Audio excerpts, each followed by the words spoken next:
the paranormal to the extraordinary, from the weird to the wonderful.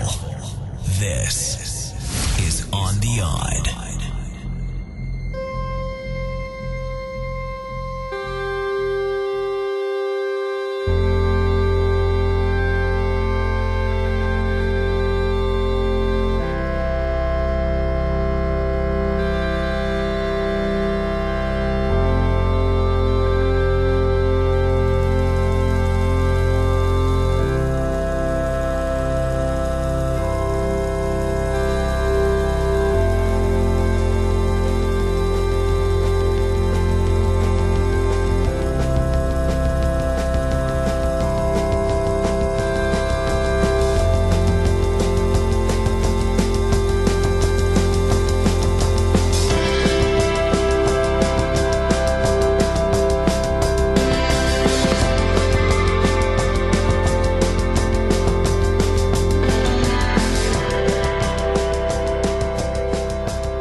Special guest. His name is Lawrence Millman.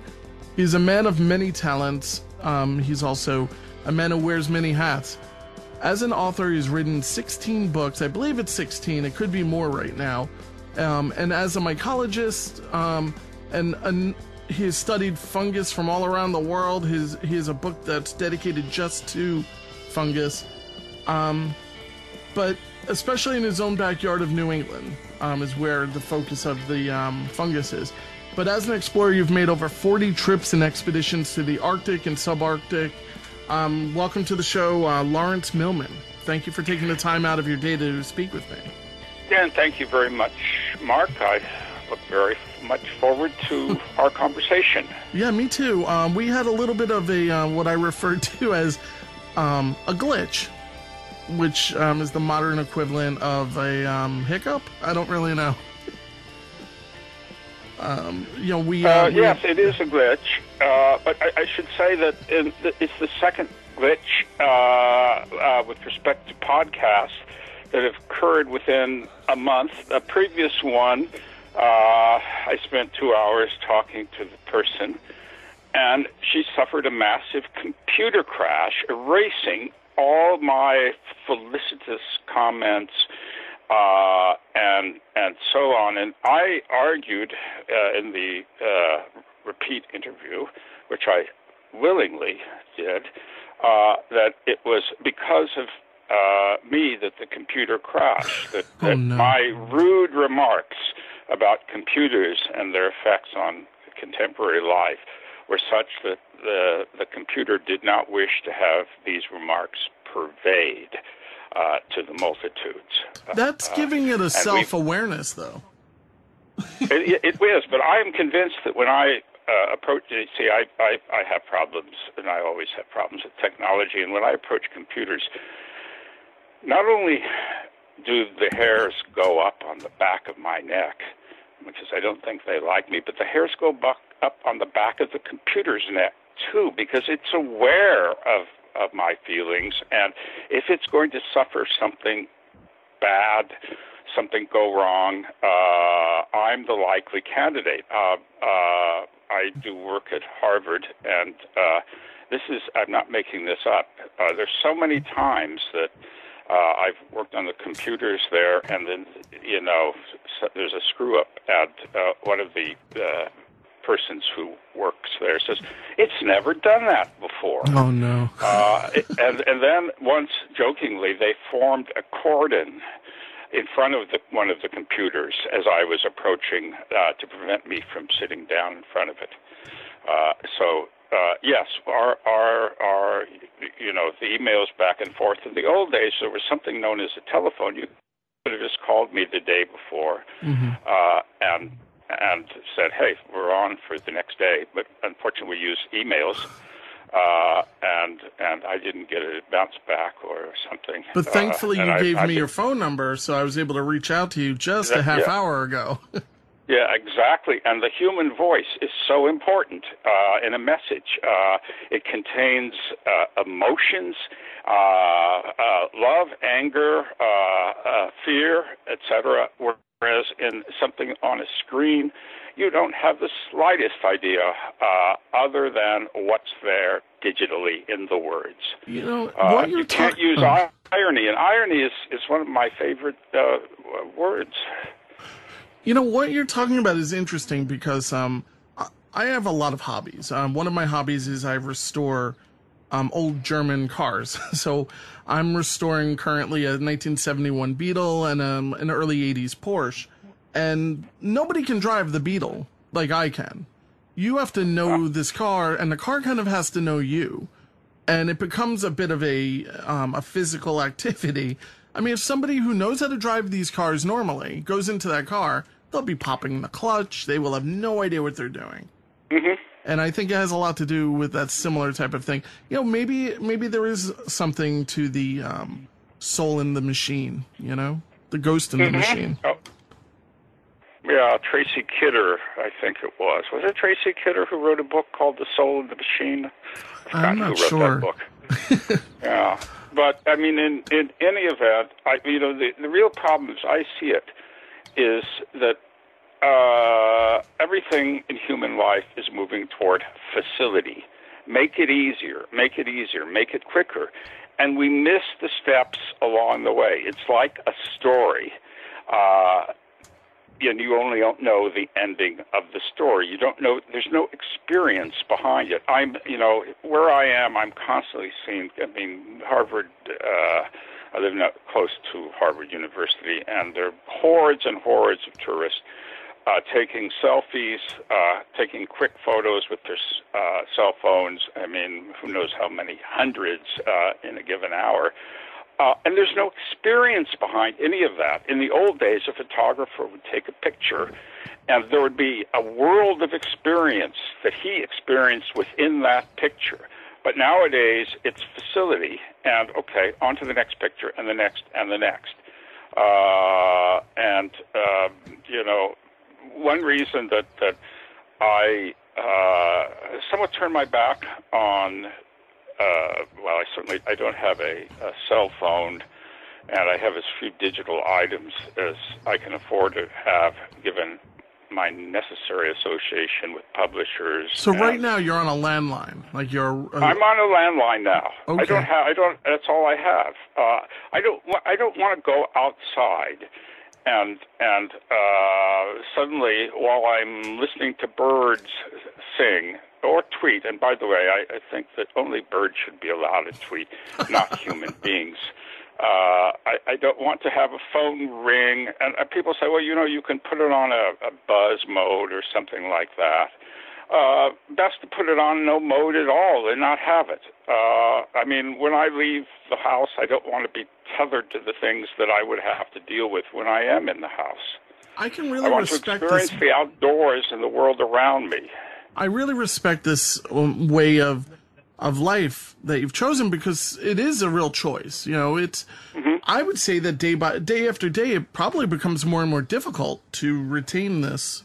Wouldn't you agree? As a writer, how do you write? Are you typewriter or are you using a word processor? Well, what happened? I have a typewriter, but I'm working on finishing up the manuscript of a new book called Fungipedia, and it's a series of brief vignettes about fungi, eccentric mycologist, weird mushrooms, etc., etc. And I wrote everything longhand, what's known as cursive writing, which of course is now banned from certain schools, or at least not taught.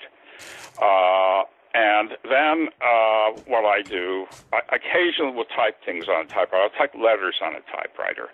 I like a typewriter. My keyboard technique owes something to the piano technique of Franz Liszt.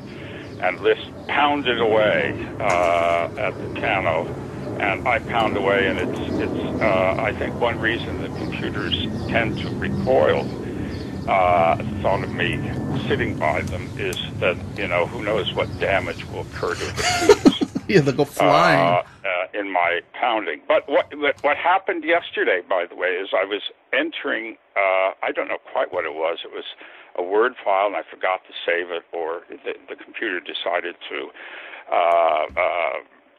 perhaps have one over on me. A glitch. But, everything, yes, it wasn't there. It was as if the morning didn't exist. But I had everything already handwritten, so I could just type it out again. And in typing it out again on the computer, I'm sure I wrote what I wrote was an improved version of what I'd written before. That's really interesting.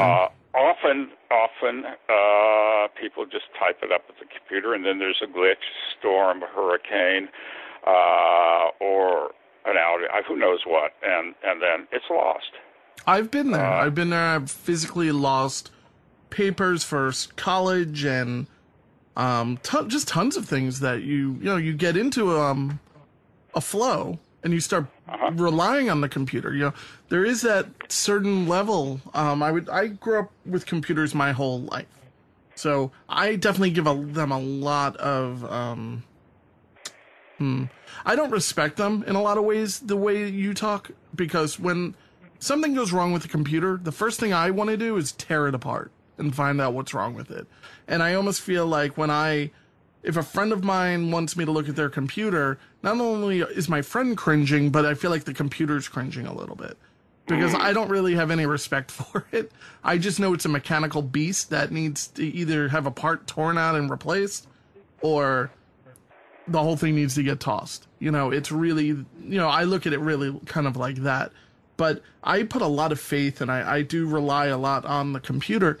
I have a strong love for older technologies, though, like tape recordings, magnetic tape recordings and reel-to-reel audio. I'm an audiophile, so I have a Macintosh tube preamp and amp. And, I love these physical things as well, but I do have a lot of respect and a lot of room in my life for the digital stuff too. But I would never get rid of the old stuff to replace the newer. It's inferior, in my opinion. Yeah, well, my own feeling is I don't want to rely too much on the internet. There are all these studies about the decline of the human brain based upon the fact that if you trust your thoughts to a computer ID, you don't need to remember something because you can find it on a computer. The power of memory declines, the white matter starts to decline, and you're left with less of a brain than the person who doesn't have a computer at all. You were talking about something, I listened to a bunch of your interviews, it might have been on Coast to Coast, and you brought up the fact that these people are just unaware. Their heads are so buried into their little portable screens, like an iPhone, that they're just unaware of the world that's kind of going on around them.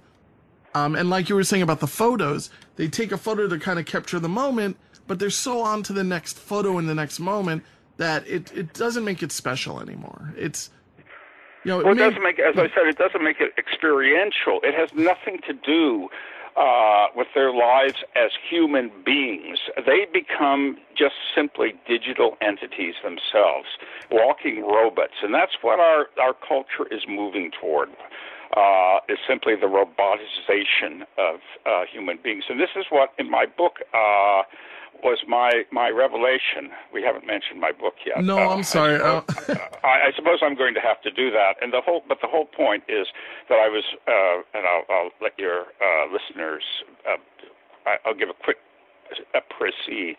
I was writing a book about the murders, and I've spent a lot of time in the Arctic, as Mark mentioned, and I was trying to write a book about a series of murders in the name of religion in Hudson Bay in 1941, and I was just coming up blank. I had not so much a writer's block as what we call it, writer's diarrhea. I was just writing endlessly, and it wasn't holding together, and I needed to find out. Well, then I happened to be in East Greenland, and I heard about a young woman who was texting and unaware of a polar bear approaching her, doubtless to eat her, and at the last moment she saw it and screamed, and it loped away. And that was my revelation. It's a two-part revelation. It was I couldn't write about the past without writing about the present. I couldn't write about the destructive religion of the past without writing about this destructive religion technology. of the present, and also the fact that here you're unaware, you're sitting on a rock in Greenland, unaware that a polar bear is approaching you because you're absorbed in this eye device. The polar bear represents nature. And it's important in a lot of ways to be aware of nature in your surroundings, because whether you like it or not, you're part of those surroundings. So that hearing about that was my epiphany that inspired the nature, so to speak, of this book, At the End of the World, where I essentially write about the destructive powers of two very different religions. And you released this book about a year ago, correct? Yeah, about a year ago, 2017. And yeah, the whole title is At the End of the World, A True Story of Murder in the Arctic. And actually, I will be putting a link to all of your books, as well as your own website, which is lawrencemillman.com. Sometimes I forget to mention that in the beginning of the show, and I do apologize. No problem. But I will. There'll be no doubt that when the show gets released, I'll be posting it wherever I can. I think, a friend of mine is a big fan of all of your books. He's a New Yorker who's also a mountain climber, and he really enjoys your books. He actually brought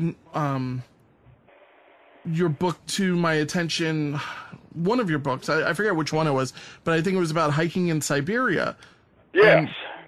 Yes, giant polypores and stone reindeer. Oh no, that's the other book.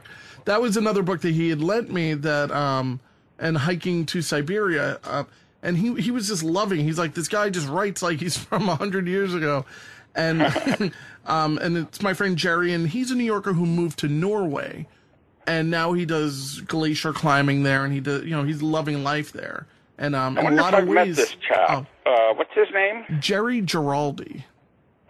This is a familiar name. He's about the only guy with black hair in Norway. Well, I know I've traveled a lot in Norway. I think he would have told me he met you, because I know he's a fan of your books. Yeah, well, that's very good. But yeah, he loves the adventure aspect of your books. He refers to you as like modern day Indiana Jones without the heat, and but he's a good guy. He's a really interesting individual, and I'm going to mention to him, and he'll be listening to this. Please do. Give him my best. What by the way, what's he doing to earn his bread in Norway?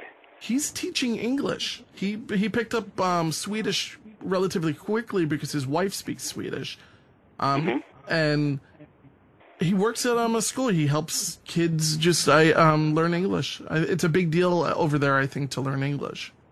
It's like our Spanish. It is, and yeah, but the thing is that this is true, at least in Scandinavian countries,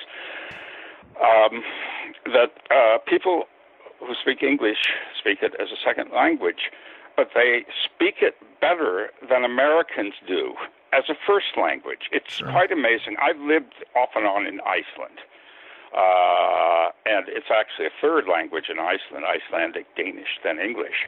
But I've been, and I taught English, and I I didn't teach English, but I taught literature in English at the university in Reykjavik, and I was stunned by just how adept the students were. They were, undergraduates with speaking language, and I ultimately decided that they spoke English better than Americans typically do. Yeah, because they're learning it from a technical standpoint. So they're not being taught ain't and gonna.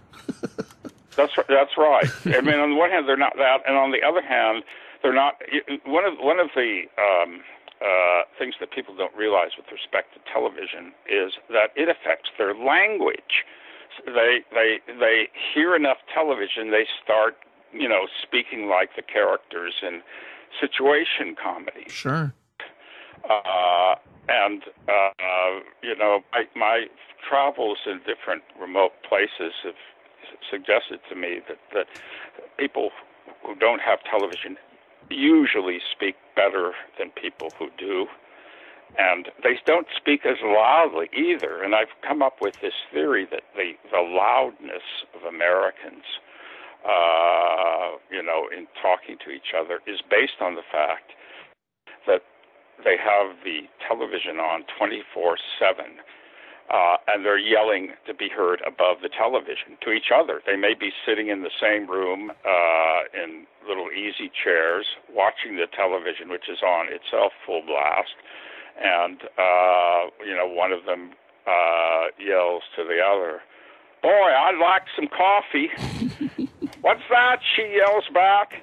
And he raises it 100 more decibels. "I'd like some coffee." And then what happens is this is such a regular activity for them that when they go out, they do not reduce the levels of their voices. So you hear them walking down the street, you hear them in restaurants, etc., at the same decibel level that they would be using if they were sitting in their parlor watching a prime-time situation comedy. And if you ever listen to the laughter of Americans, essentially they're emulating, not intentionally, of course. I'm convinced that the ha is the laugh track. They've heard so many thousands of laugh tracks, it's now the way they laugh. Wow, I never thought of that. That's interesting. It makes a lot of sense, too, the guffaws and the over-laughing. No, and what was it? I read something not too long ago about the 10-year-old kid has seen more automobile commercials because of television than he has, and I've forgotten what it is that it's the comparison with, but it was an astonishing and very unfortunate comparison. Well, one thing I hate, I despise commercials and advertisements in general, even though I have a background in developing them and designing them. But in my house, we kind of cut the cord. We don't subscribe to a Cablevision, like a cable service. For television, we use streaming for everything. And the most of the streaming that we do use is commercial free. So I was thinking about this. I have a 10-year-old son that he really doesn't have any, aside from when he goes on YouTube, which I could purchase a way to get rid of the ads, and maybe I will. He's really not exposed to much of any advertising. Netflix has no ads. There could be native ads, of course, where companies purchase their way into the shows, which is a whole other level of manipulation. And I think that's going to be happening more and more and more. You're watching an episode of something, everyone says, "Hey, wouldn't it be a great time to have a Nathan's hot dog?" Yes, exactly. But I am glad that he's not as exposed to commercials, because I'll speak to some of his friends, and they're so, they saw a toy on the commercial, and it's a piece of junk. In reality, these toys are junk. And my son looks at the toy as for what it is, which is a piece of junk, but his friend has this entire vision that's been embedded in his mind of, a 30-second commercial that really sold it to him. And I'm not saying that we're beating the system, but I feel like we're working a little bit against it. Yes, and on the same note, I have to confess that while I don't have a television and haven't had one for 25 or so years, I do occasionally look at movies on YouTube. One of the areas of my interest is old Soviet cinema. Oh, wow. From the 20s and 1930s. And there are films there that you can't really see anywhere else, i.e. on YouTube. A lot of them have been... the films have been released in countries other than America, because in America a film, I was just watching the other day, Alexander Medvedkin's film New Moscow, which is a really amusing film, but it wouldn't make money in America, so it wouldn't be released, but it might be released by some independent individual could put it up on YouTube. And that might be one of the virtues of computers, that what hasn't made it into what hasn't been made available to the public because it's not commercial might be accessible on a computer. Also, I like to listen to certain types of contemporary Eastern European, Scandinavian, Russian music on YouTube. And again, a lot of the recordings there are recordings, from vinyl or orchestra recordings that would not otherwise have been available to me. I agree. So this is a plus. I mean, so I have to admit that I'm not entirely negative about screens. I'm just, what I suppose I feel is that it's too easy to become addicted to them, and that addiction damages our relationship with the actual world. But what you're really saying is you're looking at it as a genuine tool, as a way of reaching this media that's pretty unreachable otherwise. Mm-hmm. And I do love YouTube for the same type of thing. There are documentaries that just are simply not available in the States. They'll creep up onto YouTube. There's one about Scientology, which for some reason Scientology has put their thumb on, and it will not get released here. And it sneaks up there every once in a while. It's called David Can Fly.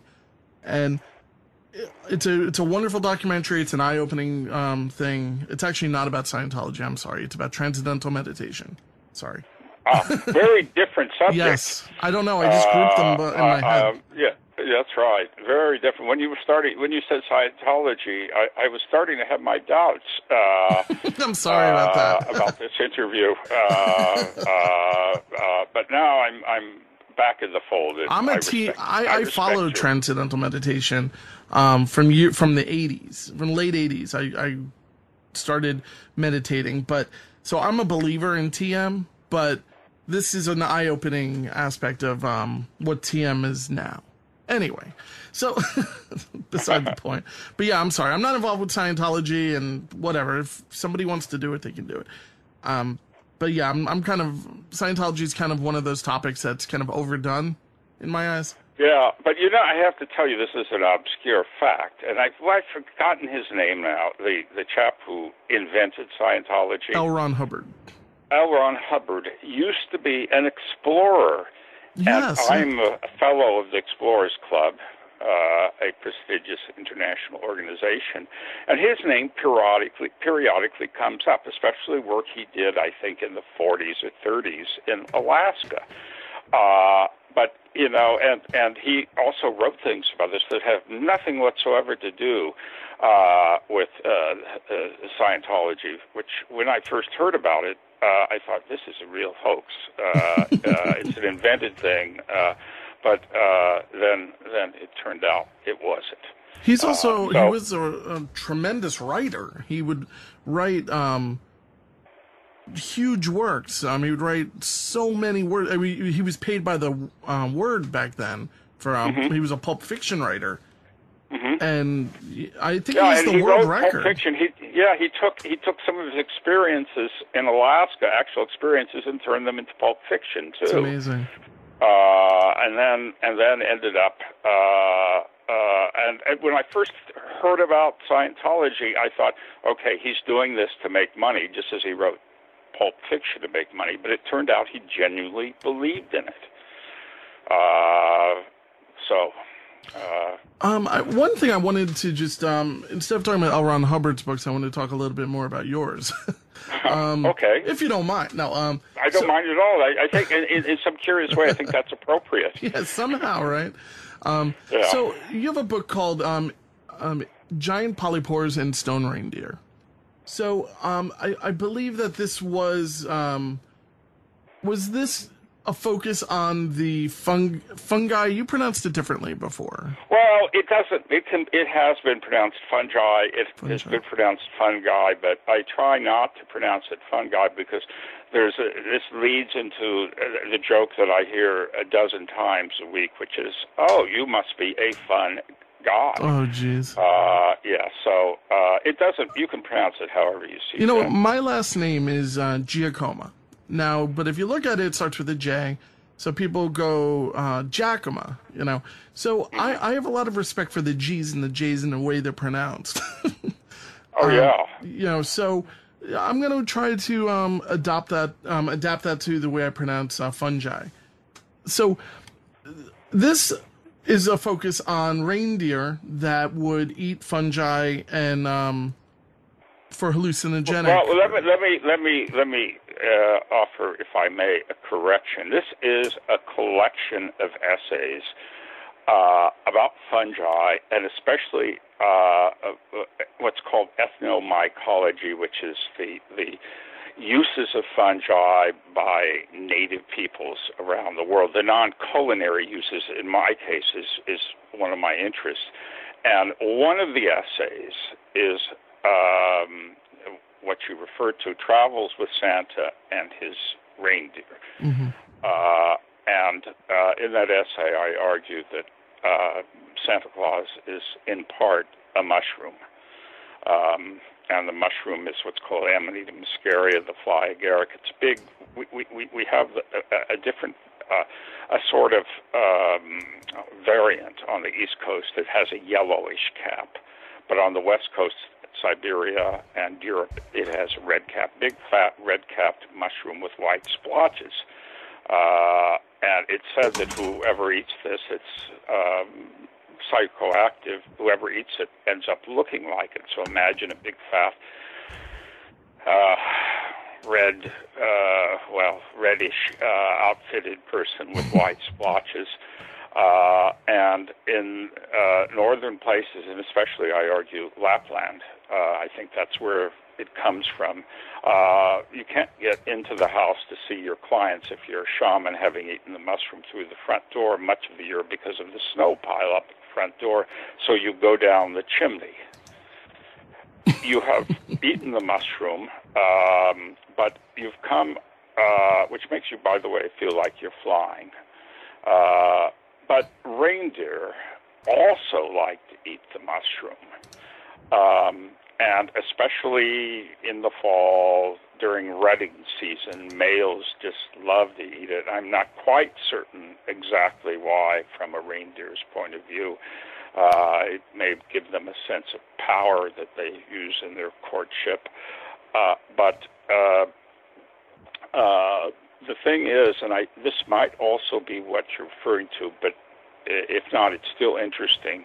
I spent some time in eastern Siberia in Chukotka. Initially, one of the theories was that Santa Claus came from there because the shamans would eat the mushroom there, and it's a reindeer herding people. But they don't travel around in sleds drawn by reindeer. They travel around in sleds drawn by dogs. In northern Lapland, they do travel around in sleds, or the shamans did travel around in sleds pulled by reindeer. But here's the thing. The shaman eats the mushroom,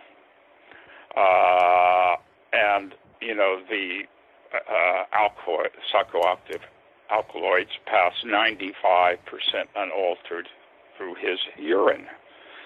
His constituents then collect the urine and drink it. And then the reindeer gather around the constituents to sip the urine that they urinate. And no doubt, and those reindeer, it could be argued, are getting probably about 80% of the same experience that the shaman would have gotten. Given that the alkaloids, muscimol is the main one, pass unaltered through the urine. And I say in the book, it's an essay, one of many essays in the book, I say that I segue to Rudolph, the so-called red-nosed reindeer, yes. and that his red nose had nothing whatsoever to do with this. But, you know, there are many, many different types of dipterans, flies, botflies especially, that love to burrow into the noses of northern animals like reindeer. And sometimes so many of them will be in a reindeer's nose, and the reindeer will be rubbing that nose on rocks or trying with its hooves to remove them. It's a powerful, itching, hurting feeling. Yeah.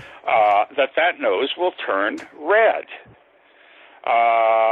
And I don't know if that's the origin of Rudolph or not, but it certainly does, when people on occasion might see northern reindeer or even caribou, reindeer are domesticated caribou, they might see the occasional one with a red nose and think, oh, well, there's Rudolph. That's really interesting. Botflies are one of those things. They can affect human beings too. They're nasty critters. Very nasty critters. So I wanted to ask you about that, though, if I could. Here in the States, the popular hallucinogenic mushroom is the psilocybin. Yes. Which I'm sure you're well aware of. It's very, very well aware of it. Every hippie knows about. I come from that kind of. I learned of that in the parking lot of the Grateful Dead. So, I've had my personal experiences with that, and it's something that I thought was really, really grounding and interesting. Now, are you talking about mushrooms that carry a similar type of psychedelic effect or medicinal effect? I'm talking about the psilocin, which is how we metabolize psilocybin, is not in the Amanita muscaria, the red-capped mushroom I've been talking about. It is, however, in Grace Slick's song, if we wanted to go into music, because that song. What is the name of that song? Grace Slick of Jefferson Airplane. I'm familiar with her. I just don't know. It's the song where she says, she's taken some kind of mushroom and she feels weird and she doesn't know what's going on, but she can find out, and says, "Go ask Alice." Well, a lot of people don't know what that's a reference to. Aha, the White Rabbit, that's the song. Yes. And, of course, you know who actually ended up in Wonderland, courtesy of the White Rabbit. Yes. Alice herself. Yeah, I always thought it... the mushroom that she took a bite out of, one part makes her small and one part makes her high, on top of which the hookah-smoking caterpillar was sitting, was indeed... in all probability, Lewis Carroll doesn't mention it, but the very mushroom I've been talking about, Amanita muscaria. With respect to psilocybes, though, they're quite different. The effect is different. With Amanita muscaria, it's sort of a euphoric effect. You feel like you're flying, and it's probably one reason why the Chukchi shamans in Siberia felt that they were flying off to visit their ancestors. Is it too personal if I ask you if you've taken? No. Whatever it isn't too personal. Okay. Have you partaken in ingesting these mushrooms or other kinds of? Absolutely. Okay. And there are actually two incidents I describe in that very book, the same book that your friend recommended, Giant Paul. It's here. I have to find it. I packed it away. It's still packed away. It's from... there's an essay on eating Amanita muscaria in California. That's for the red cap version is there. Okay. And by the way, there's I did a doc ed. I'm not utterly averse to things that are technological, if they perhaps benefit me. I did a doc ed with New York Times, which pertains to this mushroom and Santa Claus. And as Casey Stengel, if he were alive today, might have said, "You can Google it." His response, people would disagree with him. He would say, "You can look it up." Yeah. But now you say you can Google it. So I did a doc head on that. But yes, I'm quite familiar with both, and can talk both from an ethno-mycological viewpoint and a personal one about experiences taking both psilocybes and Amanita muscaria. My personal experiences with them were didn't last terribly long because I felt as though I was building up a tolerance to them. At least the ones I was taking, and I needed to take more and more. And then I just decided to completely walk away from it. How many would you take in a single dose? When I first had it, it was 1/8 of an ounce. By the time I stopped, I was probably closer to 1/4 of an ounce of dried psilocybin. Dried, of course. Yeah. Maybe a little bit more. It's hard to say because different things, It's also expensive. So that's another reason why you can culture many of them yourself, as you might know. Now I know. You can culture them. But I had a lady friend who was very interested in the effects, never having had a mushroom of this sort, and there's one in particular that I like, and I would have asked you, but I'm not going to be scholarly, which species of psilocybe you were taking, because that will sometimes provide an answer, because some of them are milder than others. With this particular lady, I got some psilocybe azurensis, which is one can find in western Oregon, Washington, etc. And 5 is dried ones, is the usual dose. And we sat there chatting. I took 5, she took 5. And while my head was spinning and I was starting to see, I ended up seeing, it's a type of indoor centipede called a Scutigera. You may or may not have seen it. Yeah, we get centipedes this time of the year, actually. Well, I greatly like them. It looks like a silverfish. They're fast, up on right? the wall. They're pretty quick. Yeah, they're very quick, yeah. But a silverfish is more likely to be on the floor, and the Scutigera is more likely to be up on the wall or the ceiling.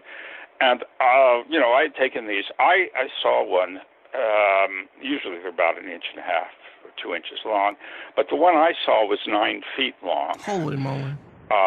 And I was a remarkable creature, unknown to science. And my friend, however, had no effect whatsoever. Maybe a little high, maybe the civil equivalent of 4 sips of wine. But and she ended up finally just taking wine because the mushroom had no effect on her. And that does happen. It happens with weed. Some people who take weed have no effect. I actually don't myself. I have very little effect except a sort of drowsiness.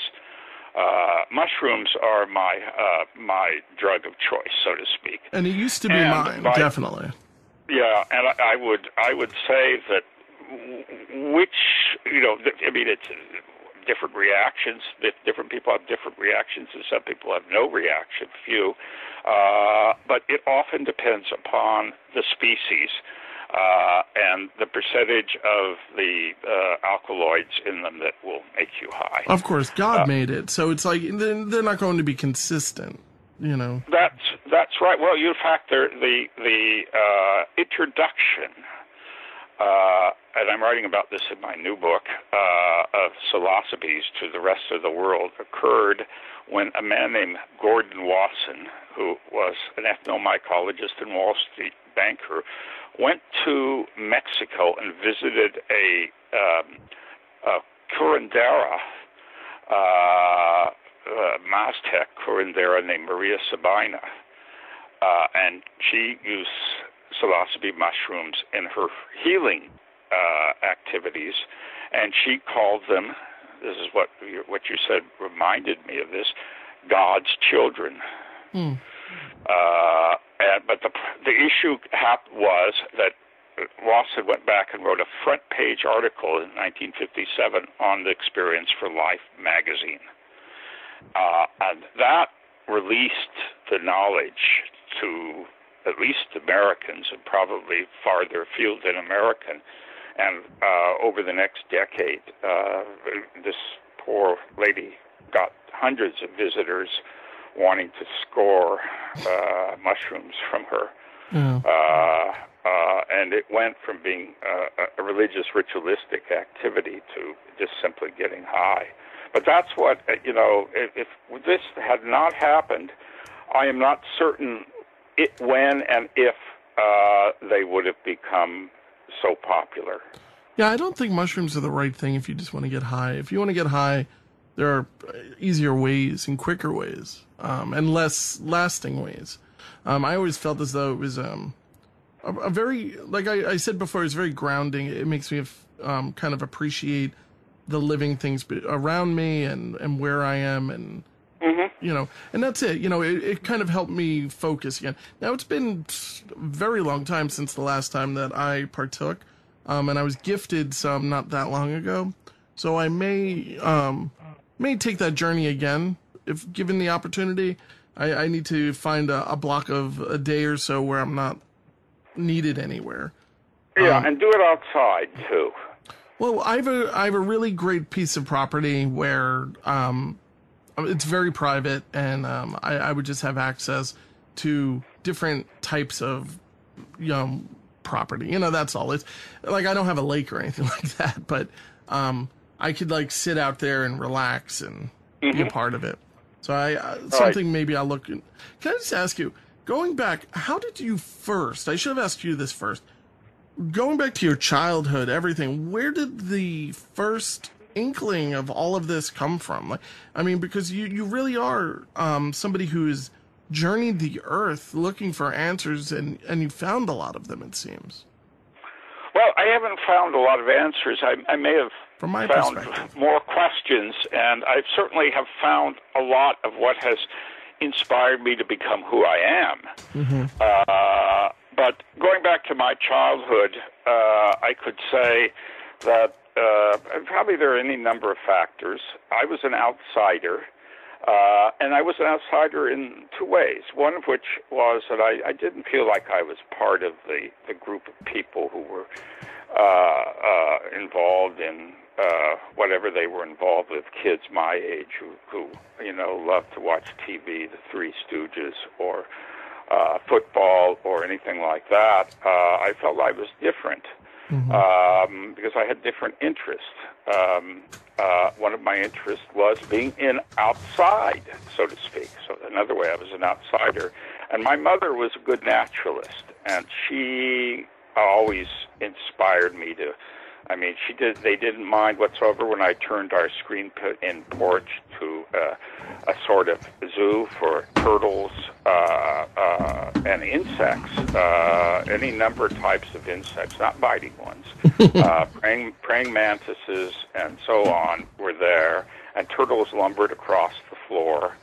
And I had a couple of snakes who lived in my old trench coat. It's almost like a terrarium that you were creating. That's right.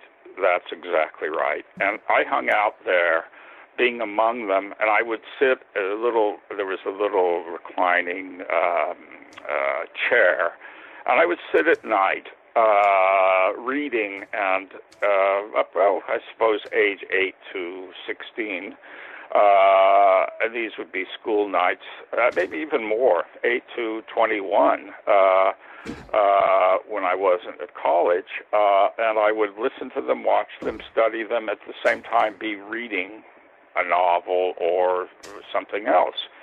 And my mother would, unlike most mothers, she knew I was interested in snakes, and if she was a canoeist and she'd go on a trip and she'd happen to catch a snake, she'd throw a tarp over the snake, grab it, bring it home, and give it to me. Wow! And I would appreciate that far more than if she had said, "Oh, here is a new automatic technological whatever, fill in the blank for you."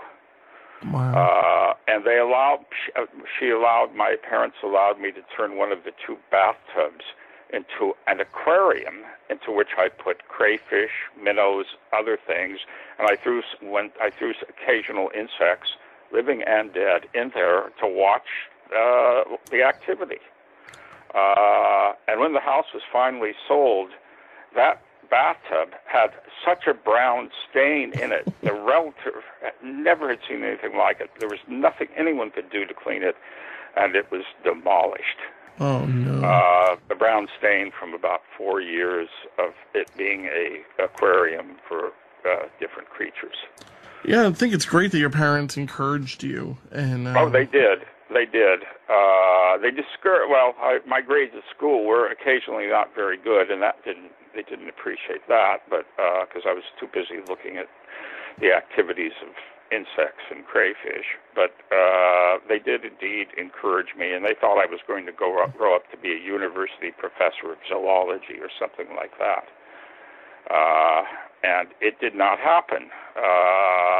I have taught nature writing at a number of different schools, and as I told you, I taught writing at the University of Iceland. It was more like I was teaching literature to Icelandic kids. But I've always felt that if I taught full time at a university or did anything else, I find work a four-letter word. At 9 to 5, the commute that people make. I think it's the most appalling migration in the history of any organism on the planet. Mm-hmm. I would much rather follow the Arctic turn from the Arctic to Antarctica annually than I would want to engage in this kind of migration.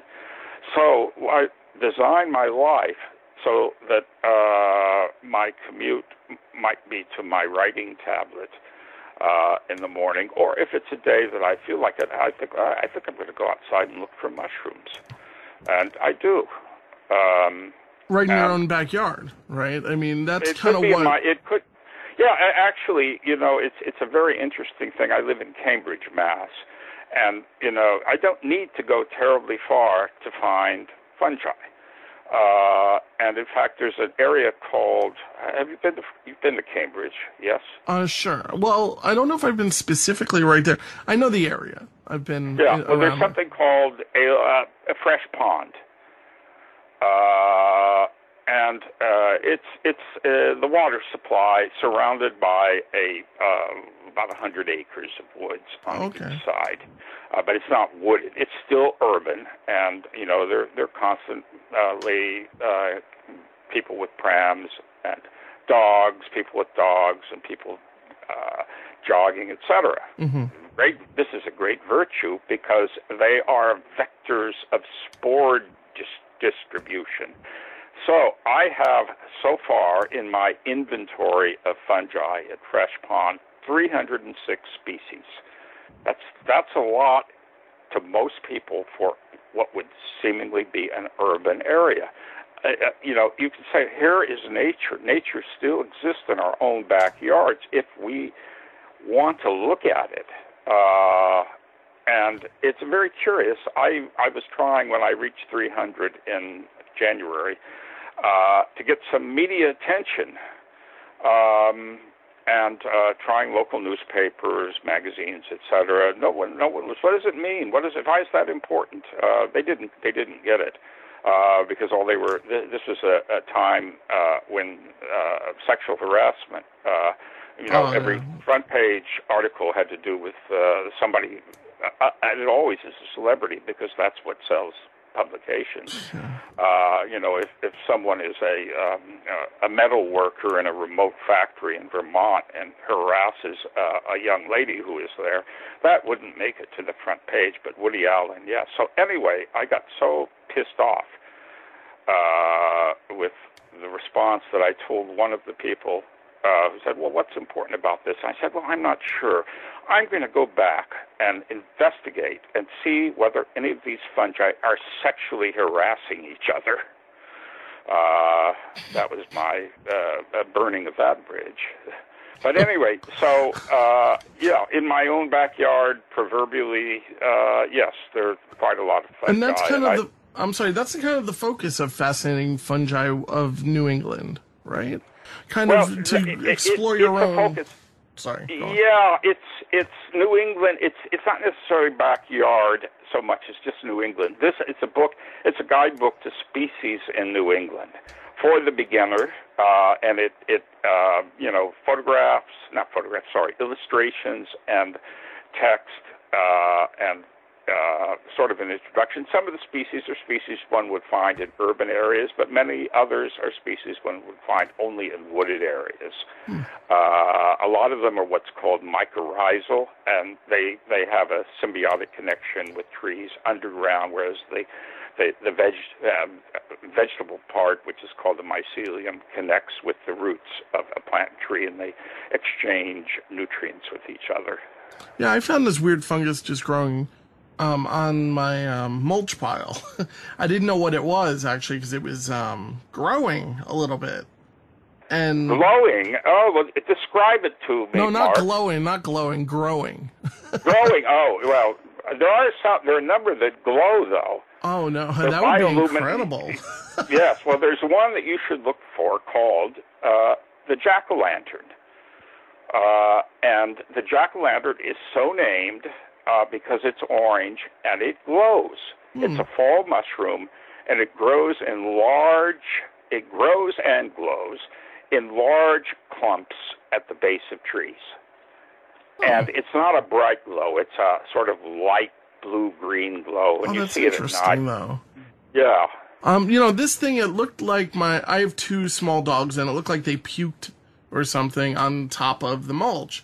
And I didn't really think about it. I thought, all right, maybe they ate some grass and vomited. Uh-huh. And I'll tell you what it is. What is it? Now, it's very interesting. What you gave me the ID without knowing it. Dog? This is not a fungus, but they're included. It's a slime mold, which is closer to protozoa. And the common name is dog vomit slime. No way, really? That's the common name. I'm writing this. And it looks like dog vomit. Your description was so apt that I knew right away. You didn't need to say anything more. You didn't need to mention the color or anything else. I knew exactly what it was. Well, the color changed, which is what was curious. It was kind of, milky. Yeah. And then turned Yellowish. kind of brown. Yeah, then it turned more brown. Now it looks like ash. It's that's what happens. And what this is in the sporulating phase when it looks like ash. So what you should do is go over to it, lie next to it, and blow. And theoretically, you should see clouds of spores come off it. I already see them surrounding it. Actually, It looks like ash. I mean, it's right next to where we barbecue. And I thought, did I drop a charcoal briquette in there or something? I didn't know what it was, but it seems to be about half an inch higher now. I thought it was a nest at first. I thought maybe something is burrowing in there. I don't know what it is. But you're saying it's the slime mold. The Latin name, and you can, as Casey Stengel would say, you can Google it, is Fuligo septica. Fuligo septica. And the Spanish word for it is caca de luna. I love it. De luna. Shit of the moon.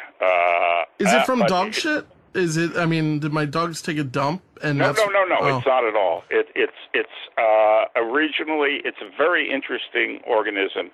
It has nothing to do with dog shit or dog vomit, or even dogs. The spores would have gotten there from who knows where, an adjacent clump of mulch, and this starts out like amoebas. And it has a kind of plasmodial phase where the amoebas creep around and ingest bacteria, and then they join together in order to be sexual and sporulate. And if you see it when it's young enough, it will be just when it's joined together, it will be a slime mold. It'll be very slimy, yellow, and gooey. Sporulate. I love that word. Yes, that's what with respect to fungi and slime molds, what they do in order to reproduce is sporulate. And so the spores, and right now it sounds like it is actively sporulating. Is it dangerous or anything? Do you just leave it? Dangerous? Not at all. But there is a story. It can get very large. I mean, by very large, 2 feet in diameter? That I don't care too much. But sometime in the early 70s, a woman in Texas called the police. She had a large one in her backyard in her mulch. Called the police and told them the extraterrestrials had landed. And they came, and she showed the police this patch of Fungi septica, and apparently the policeman said, "Yep, extraterrestrials, all right." And it took a while. It got into the news, I think the newspapers, but finally someone came who knew a little bit about nature and said, that's not an extraterrestrial, it's a slime mold. It's kind of an extraterrestrial. The very one that you have in your backyard, Mark, was initially thought in Texas to be an extraterrestrial. Wow. But they're more related to protozoa than they are to fungi. The dogs well, I know one of my dogs took a dump next to it, which is why I thought maybe, it came from that.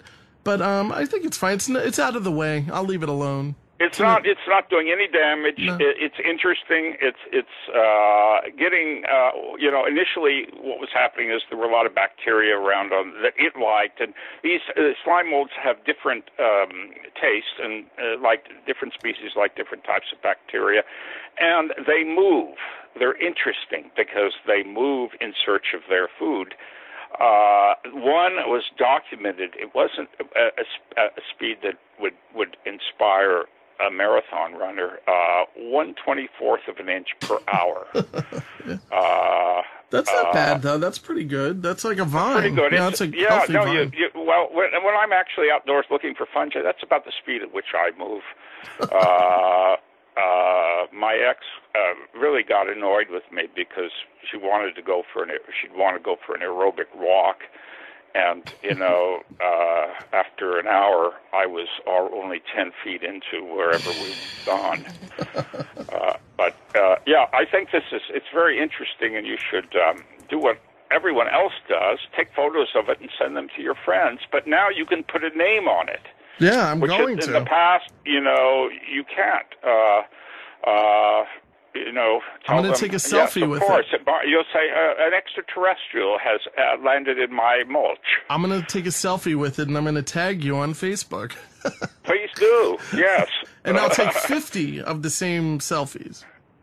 You should do that. Take 50 of the same selfies. And depending on who your friends are, some of them, extraterrestrials, others, Cocodaluna. Now, I have to tell you something. In its, not in the state now, but in Mexico, in its just before the state before it becomes gray, it is commonly eaten. Oh. Put in omelets and things like that. It's not toxic by any means. It just commonly put in. I think, I don't know quite what the flavor is. I've never tried it. Well, we're a live and let live type of people, but, like in the garden and everything, unless something is really destructive, like we have vines that could be a little destructive, so we will trim those, but for the most part, it's a live and let live, thing. The bad stuff gets cut away. Yeah. I bet the vines are black swallowwort. Yes. Wait. We have that. Yeah, it's like they're shiny, so you think that they're poison ivy, but they're not. And they're not. Actually, look at the... that's exactly what they are. That's what they are. Look at the flowers. They will have little, very pretty little blue-black flowers. Very small, easily overlooked. I mean, I'm trying to find a virtue to something that I despise, too. But, before you cut them, look at the flowers. Well, cut them, look at the flowers, and then toss them. Between my neighbor and I, we have a trellis that separates our property. Well, there's a fence, and on top of the fence, we put it even further to keep us from each other. We can be friendly in front of the house. We don't need to be friendly in the backyard. So it goes up a good about 10 or 11 feet. And it's beautiful. It's like a whole wall of vines, but sometimes it, it just gets out of hand. It needs to be trimmed. Yeah, that's all. Yeah. Yeah, no, I understand that. Yeah, it starts weighing down and all that kind of good stuff. But Lawrence, can I ask you, what's next for you? Like, I know that you're not going to leave it at a amateuristic 16 books. Just kidding. Sorry, I didn't quite catch that allusion. I wasn't going to leave it at an amateurish 16 bucks. Books. Oh, no, it's gone up since then. I'm working on what I described to you, a Fungipedia. I have a book coming out in October called The Book of Origins, which are a series. I wanted it to come out in 2009, but I couldn't find a publisher. Their 2009 to 200th anniversary of Darwin's birth, and they're a series of imaginary origins of actual things in the spirit of Darwin. Very satirical. One, I'll give you an example, if you don't mind. Origin of Evolution, and it consists of a bunch of Stone Agers, Neanderthals smoking weed, sitting around a fire, getting high, and out of the woods comes Charles Darwin.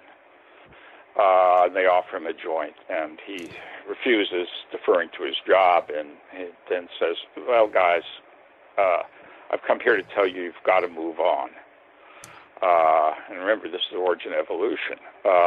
Move on. Hey, man, where were you going to fucking go? I mean, this place is like our home, man. And he says, I'm sorry, boys, but it's evolution.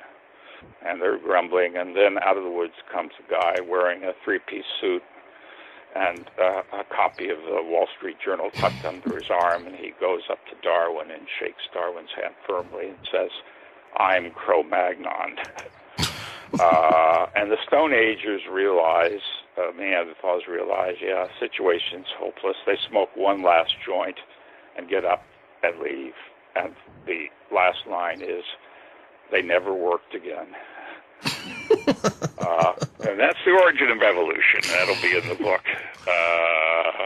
And that's as well as about 100 more. And that's going to be the Fungipedia? Or is that in a different book? No. That's the Book of Origins. Oh, okay. The Fungipedia does have a few of the things we've talked about, including a mention of, I mentioned that this Gordon Wasson, the ethnomycologist, Wall Street banker, visiting the curandero in Mexico, and she feeds him some of God's children, and he wrote it up for Life magazine. So that's going to be in there, and a couple of other things.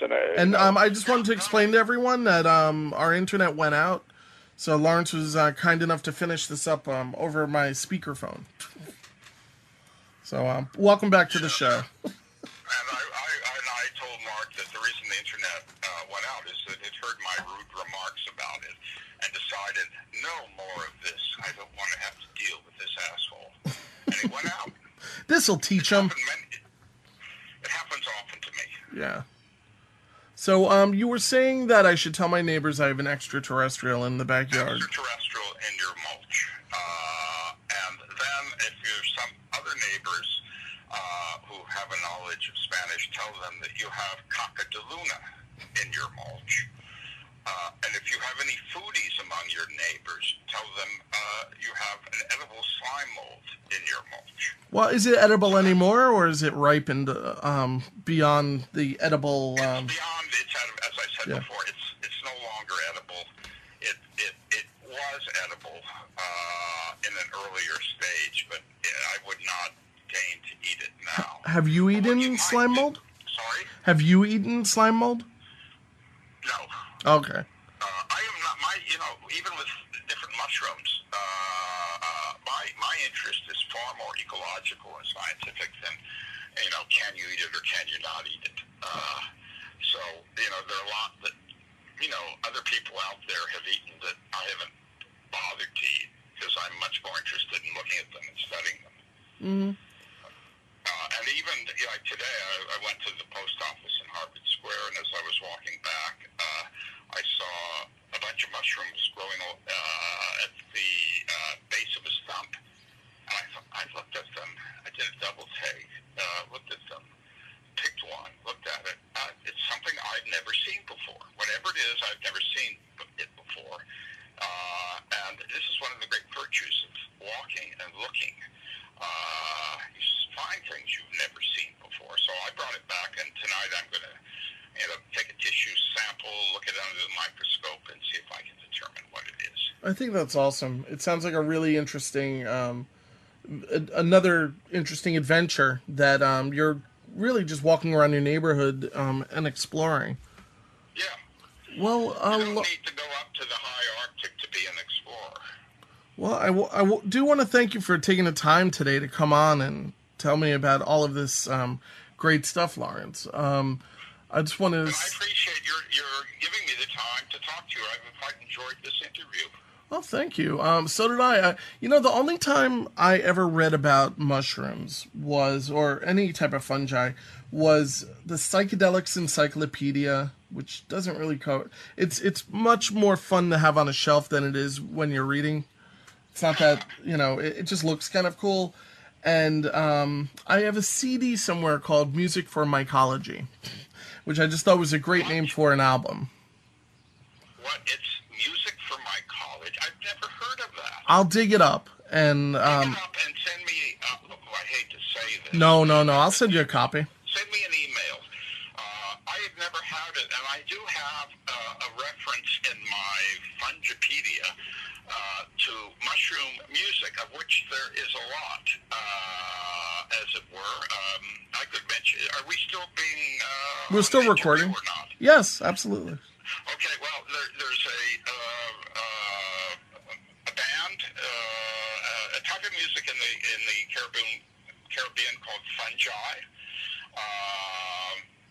And, they I don't know, it's a little like calypso, but it's a mix of African and Caribbean and calypso music, based in the British Virgin Islands. And the reason it's called fungi is they have a dish called fungi that includes fungi and any number of other things you want to throw into the dish. Oh. So hence the name of the band. But the more amusing one, there was a Czech named Václav Havel, died just a few years ago, a Czech man, Czechoslovakia, or Czech Republic, who believed that mushrooms sang. A different species had different songs, and he would get down and listen to them and write down their singing, taking the notes, and he recorded 1,500 different songs from different mushrooms. That's really interesting. And he also wrote a Myco symphony. And what is his name again exactly? I know it's a Russian name, but... It's Halleck, and it's more of a Czech name. Oh, okay. But you can, your listeners can actually access, it's on, I don't know, it was put on YouTube by someone of French extraction, so it's called Symphonie des Champignons. And it's not bad, but what I'm saying in my Fungipedia is that not only is he recording music from mushrooms, but he also seems to be recording some of Bartok, because it has a very strong Bartokian quality. That sounds fascinating, actually. Sorry? It sounds fascinating. It is. No one has quite figured out whether, is this a form of synesthesia, where he's looking at mushrooms, looking at he's seeing them visually, and it translates somehow in his mind to music, or is he pulling the cloth over on people? No one figured it, has yet determined what the case is. He was actually both, a real musician, a composer, and as a mycologist, he wrote several papers. Not a lot, but several. So, he at least in one guise, he was legitimate. You asked me what I'm up to. The forthcoming trip, I'm going to spend a month in Alaska, end of August. Oh, nice. I'm going to be going to a remote lake to hang out with some friends at the height of mushroom season there, and with luck, we're going to go in a boat to visit some even more remote native people. And this friend I'll be visiting is an ethnomusicologist, and maybe we'll record a few of their songs that might not have been recorded before. That would be very interesting. When is the height of mushroom season in Alaska? Well, the height of mushroom season in Alaska, here's the thing. You can find mushrooms year-round almost anywhere you go.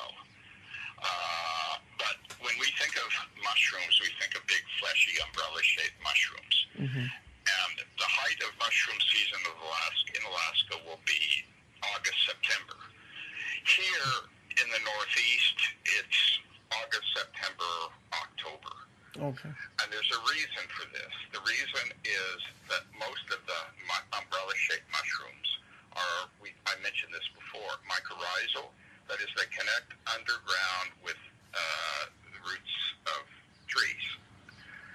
And those trees are starting to concentrate their energy as summer comes to an end in their roots to prepare for winter. So there's no longer putting any energy into leaving out and branching out or anything like that. It's in the roots. And it's a jump start for the mycelium that's connected to the roots that says, produce a mushroom. Without that energy concentrated there at that time of year, they wouldn't be able to produce the mushrooms. So starting in August and in September, October, that's the height of the season. And it's for the reason I just mentioned. Well, I wish you a wonderful adventure, I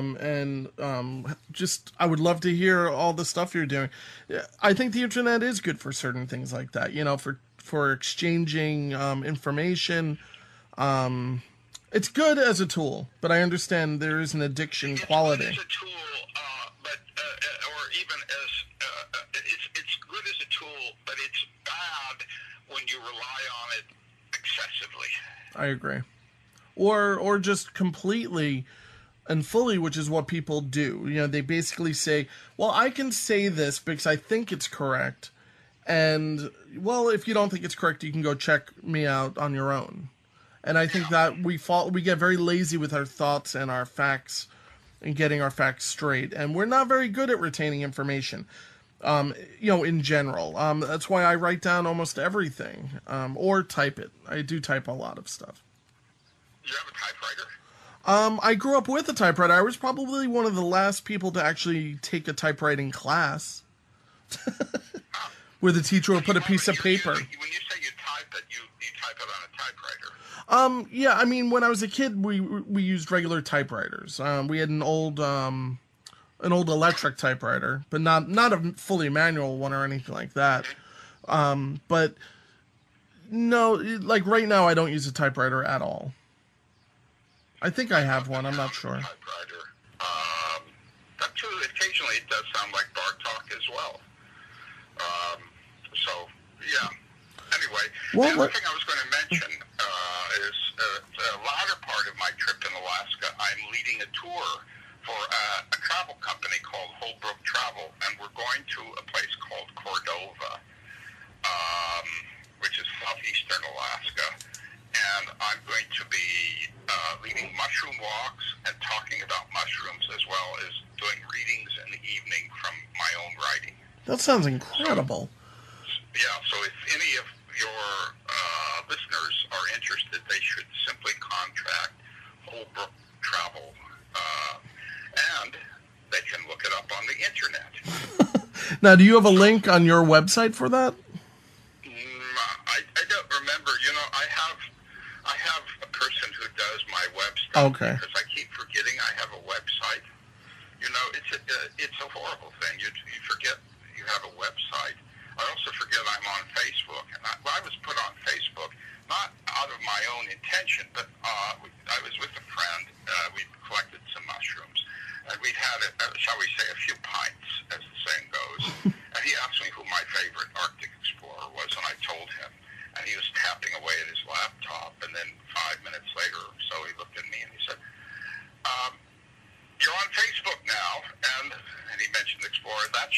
password.